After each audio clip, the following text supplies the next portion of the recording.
पिछली बार हमने Google cloud VPC के बारे में बात की थी, यानी आपका अपना प्राइवेट इंटरनल नेटवर्क जो आपके सारे रिसोर्सेज जैसे कंप्यूट, स्टोरेज और डेटाबेस को आपस में जोड़ता है।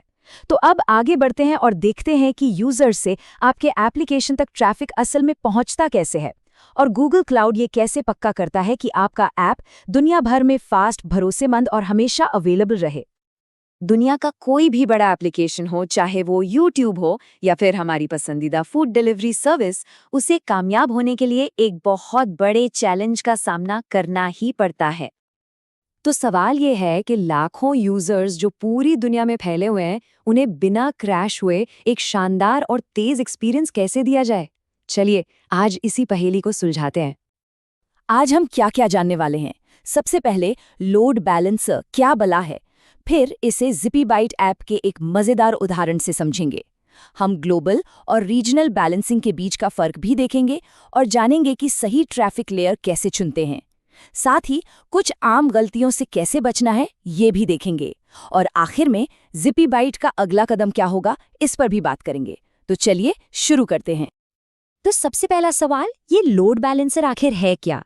इसे समझने का सबसे आसान तरीका है इसे अपने क्लाउड का ट्रैफिक मैनेजर समझना। तो देखिए, लोड बैलेंसिंग एक ऐसा प्रोसेस है जो आने वाले सारे यूजर ट्रैफिक को या कहे रिक्वेस्ट्स को कई बैकएंड सर्वर्स के बीच होशियारी से बांट देता है। इसके 3 मेन मकसद हैं।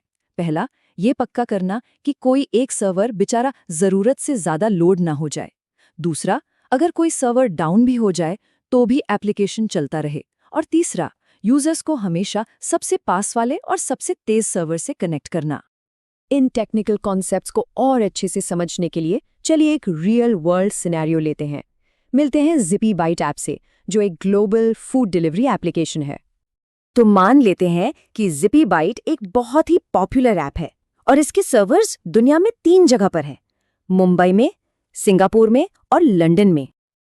अब जरा सोचिए, अगर दिल्ली में बैठा कोई यूजर ऐप खोलता है तो क्या उसकी रिक्वेस्ट को 7 समंदर पार लंदन के सर्वर तक भेजना समझदारी है? बिल्कुल नहीं। इससे लेटेंसी यानी डिले इतना ज़्यादा होगा कि यूजर का एक्सपीरियंस एकदम खराब हो जाएगा। अगर ZippyByte के पास लोड बैलेंसर नहीं होता तो सोचिए क्या क्या दिक्कतें आती। कोई एक रीजन, मान लीजिए मुंबई, ओवरलोड हो सकता था। अगर कोई सर्वर क्रैश हो गया तो ऐप ही बंद हो जाता और ट्रैफिक को सही जगह भेजने का कोई कंट्रोल ही नहीं होता। लेकिन लोड बैलेंसिंग के साथ कहानी पूरी तरह बदल जाती है। रिक्वेस्ट बराबर बढ़ जाती हैं, ऑटोमेटिक फेल ओवर होता है, यूजर्स को कम लेटेंसी मिलती है और पूरी दुनिया के लिए बस एक ही ग्लोबल IP एड्रेस होता है। अच्छा, तो लोड बैलेंसर सेट करते वक्त पहला बड़ा फैसला ये लेना होता है कि ट्रैफिक का स्कोप क्या होगा, मतलब क्या ये ग्लोबल होगा या रीजनल। देखिए, ग्लोबल लोड बैलेंसर तब इस्तेमाल होता है जब यूजर्स पूरी दुनिया में फैले हों, जैसा ZippyByte के केस में है। ये एक सिंगल ग्लोबल एनीकास्ट IP का इस्तेमाल करता है। ये एक बहुत ही स्मार्ट IP एड्रेस है जो यूजर्स को अपने आप सबसे नज़दीकी सर्वर पर भेज देता है। वहीं दूसरी तरफ रीजनल लोड बैलेंसर तब काम आता है जब यूजर्स एक ही ज्योग्राफिकल रीजन में हो और आपको internal TCP party UDP traffic manage करना हो। तो ZippyByte के लिए ग्लोबल लोड बैलेंसर एकदम परफेक्ट है। एक ही IP एड्रेस पर दुनिया भर से रिक्वेस्ट्स आती हैं और सिस्टम खुद ब खुद तय करता है कि दिल्ली वाले यूजर को मुंबई के सर्वर से जोड़ना है और जर्मनी वाले यूजर को लंदन के सर्वर से। ये सब कुछ उस जादुई एनीकास्ट IP की वजह से होता है जो ट्रैफिक को सही पते पर पहुंचाता है। चलिए अब थोड़ा और टेक्निकल होते हैं। लोड बैलेंसर्स अलग-अलग नेटवर्क लेयर्स पर काम कर सकते हैं, लेयर 4 और लेयर 7। इसे ऐसे समझिए कि लेयर 4 आपके डेटा पैकेट का बाहरी लिफाफा है जिस पर पता लिखा है और लेयर 7 उस लिफाफे के अंदर की चिट्ठी है, यानी असल कंटेंट। तो लेयर 7 का लोड बैलेंसर, जिसे HTTPS लोड बैलेंसर भी कहते हैं, वो एप्लीकेशन लेयर पर काम करता है, मतलब वो चिट्ठी पढ़ सकता है। ये वेबसाइट्स और APIs के लिए बेस्ट है। वहीं लेयर 4 का लोड बैलेंसर सिर्फ लिफाफे का पता पढ़ता है, यानी TCP UDP ट्रैफिक।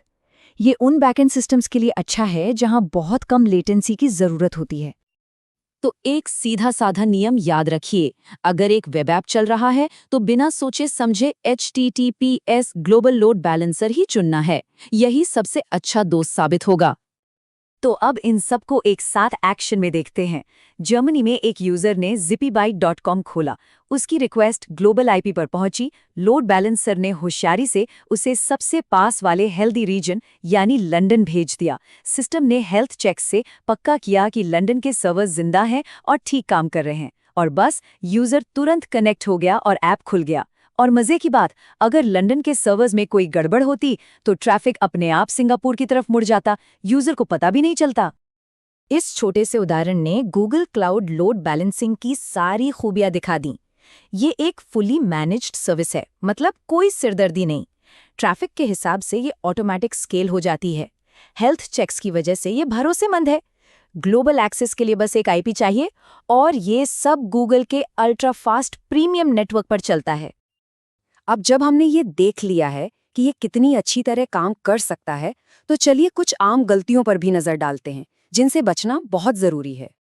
सबसे आम गलतियां हैं ग्लोबल और रीजनल लोड बैलेंसर में कंफ्यूज हो जाना, हेल्थ चेक्स को ठीक से सेट न करना, गलत बैकएंड पोर्ट इस्तेमाल करना, एक स्टैटिक आईपी रिजर्व करना भूल जाना और ज़रूरी फायरवॉल रूल्स को नज़रअंदाज कर देना।